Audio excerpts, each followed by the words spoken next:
세상이 존재한다고 확신할 수 있을까? 맑은 하늘에 태양이 떠 있다. 태양은 존재하는 것일까? 알 수 없다. 태양 중심부에서 만들어진 광자가 지구에 도달하는데 걸리는 시간은 8분. 우리는 8분 전 태양의 모습은 알 수 있어도 그것의 존재 여부는 알 수 없다. 본질을 두고 날아오는 것은 빛뿐이다. 태양에서 출발한 빛은 우주를 날아와 우리 안구 조직인 망막에 닿는다. 망막은 1억 개가 넘는 광수용체 세포를 갖고 있다. 광수용체는 빛을 검출한다. 검출된 정보는 100만 개가 넘는 시신경 세포로 전달된다. 모든 신경세포는 시냅스에 의해 다른 신경세포와 연결된다. 신경세포는 정보에 의해 자극을 받으면 전기적 신호로 재빨리 바꾼다. 초당 120m의 속도로 축색돌기를 거쳐 시냅스에 보내진다. 시냅스에서는 이를 신경 전달 물질을 통해 화학적 신호로 바꾼다. 다시 이것을 옆 신경세포에 전달하면 다시 이는 전기 신호로 바꾸어 다른 세포에 전달한다. 빛이 보낸 신호를 화학과 전기적 신호를 주고 받으며 만들어내는 것이 우리가 시각이라고 부르는 것이다. 고루 보인다는 것은 존재의 여부를 증명하는 수단이 아니다. 심지어 이 전기적, 화학적 신호들은 자는 동안에도 활성화되어 꿈이라는 환영을 만들어내기도 한다.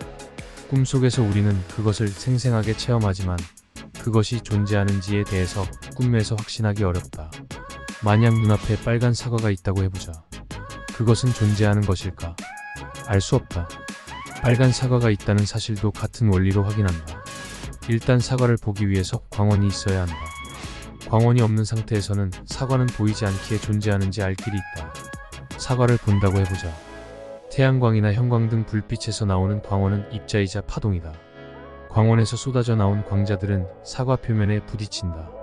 이 과정에서 일부는 사과에 흡수가 되고 일부는 튕겨져 나온다. 이 튕겨진 일부가 나의 망막에 들어온다. 이후 과정은 앞과 같다. 감각기관을 통해 그것을 확인하는 여부는 그것의 존재를 확인시켜주지 않는다. 모든 정보는 빛의 속도라는 딜레이를 갖는다. 빛은 1초에 30만을 날아가지만 그것이 동시를 말하는 것은 아니다. 고로 광자가 전달해주는 정보만 있을 뿐 세계가 존재하는지 알 길은 없다. 만약 그것을 만져서 확인하면 어떨까? 그러나 그것도 확인할 수 없다. 만진다는 것은 실제로 만지는 것이 아니기 때문이다. 모든 것은 원자로 이루어져 있다는 것을 우리는 알고 있다. 원자는 양성자와 전자로 이루어져 있다. 양성자는 입자다. 그러나 전자는 입자가 아니다. 파동이다. 아니다. 파동이 아니다. 입자다. 이것이 무슨 말인고 하면 전자는 입자일 수도 있고 파동일 수도 있다. 전자는 마이너스 전하를 가지고 있다. 만약 사과를 만진다고 해보자. 그러나 우리는 사과를 만진 적 없다. 이유는 이렇다. 사과를 구성하는 원자 속 전자와 손가락에 있는 원자의 전자는 서로 마이너스 전하를 갖는다.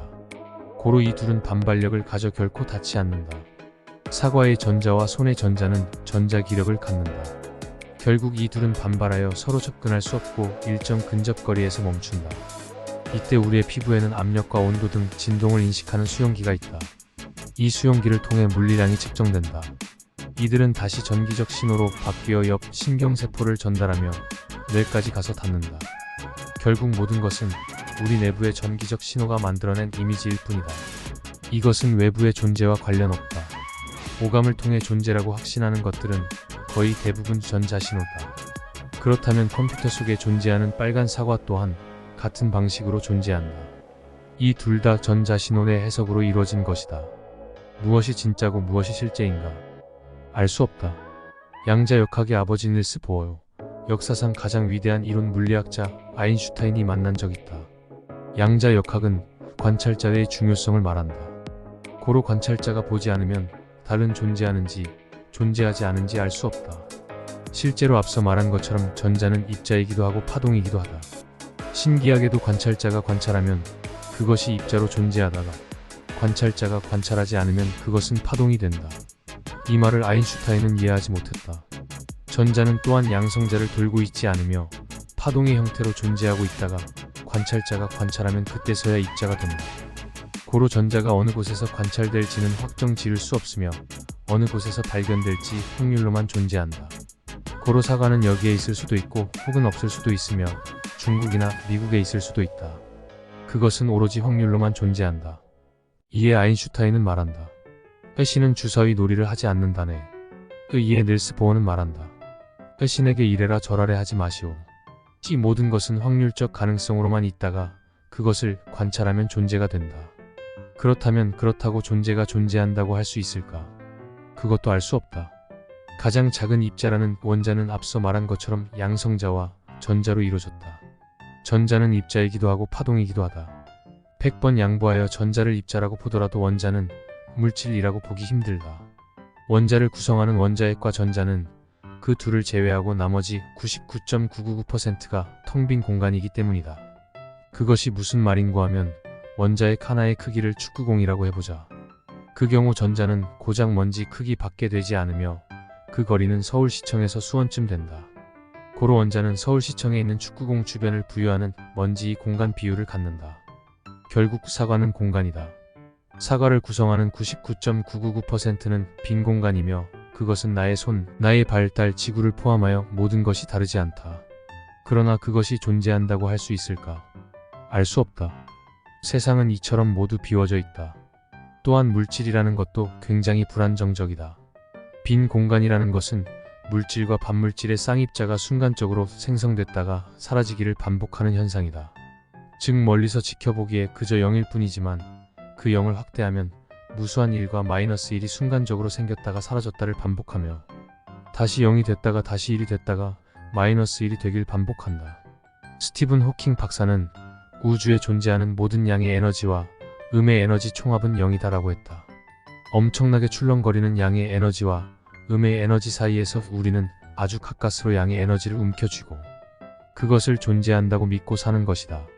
그것은 과연 존재하는 것일까?